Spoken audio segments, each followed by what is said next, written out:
Makaragaling adlaw ay nag-agda ko sa eskwelahan, nagsuwang ako sa akong unga dahil may klase mo makarang adlaw. Kaya nagdimpra na ako at panaw para gawat na ako kana sa guwa. Bago gali ako nagpanaw ay ginlak lang do ako nya mansion. Nagpagpanaw ko gali ay nag-aagyan na ako di karon sa gilid it boy nanday nanay dahil wow na ako at ibang magya no. Kundi di karon gilang sa banawang nanda. Sa mga nakibot gali no ay aklanon lang kita makarahay kabudlay man magtagalog. Kaya tryan na nato nya mag pure aklanon dahil taga aklan jud kita. Nagbago ako nagpanaw ay nagbidyo-bidyo mananay ako di karon sa sakyan nya bukumat ako. Naron sa angguman ko nya nga sa maguang agpagbuhi sa ako nya nga ay nagdiretso gali kami kay nanay dahil may nasugoy mukha ako nito sa banwa. Ag naguli madayon kami pagkahapon gali ay nagpasugang mada ako nya mangot sa pantalan. Pagabot ko sa pantalan ay harong daamon yung mga piribot iya sa batan no mas madasig pa sa kilat. Sakto nga pagabot na ako no nakaina ay paabot yung mga piribot nya nasakyan sa ako nya manghod. Kaya nagbidyo-bidyo anay ako habang nagahugat yan da ay sa manghod man ang gali. Habang nagapanawag ng mga pasahero ay una umado mga suksok it pasahero nga tricycle. O ako at ginmensyon niya pangagan ha. Nagapamasahero manabi ako dati. Kaya sa juda ro mga kalakalan di karon. Sinuro mabuot, agong sinuro buhaya. Bago kami naguli ay nagapit anay kami di karon sa pisto ni nanay sa atubang itpitron sa gilid it shrine. Ikaw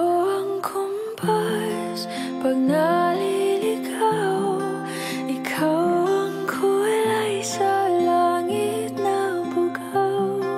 Sa bawat pag-iyo na Garong grade reaction ni nanay pagkakita na sa ana nga bunso. Idlaw manimoron sa dewang adlaw nga bakasyon sa ana nga unga. Ag naguli undayon kami, kaya kami nag-agi sa may mandong. Sa sin pa ba kami maagi? Puro simentado, tagalero agagyan niya puli sa among baryo. Among agagyan yun lang siguro daw siminto. Baka naman kaya pa. Agbago gali kami makaabot sa amon niya baga. Ay maagyan na yan naton do amon niya tulay sa Napti, Kasugpon don et Mandong. Napti Mandong Bridge don do tawag ya kamon. Agkanamiton kita ro mga view di karon pag-abot mo sa tunga itulay. Nagapalibot ng mga bukid, agro manami nga dagat iya sa amon malang don. Agpatikim pa yang don guys dahil abo pa nga mga manami nga pwedeng agtunan iya sa amon niya banwa it batan. Agaron gali do simbahan iya sa amon niya baryo it Napti. Bisan medyo maisot pero manami. Finally yon kita sa amon niya mansion.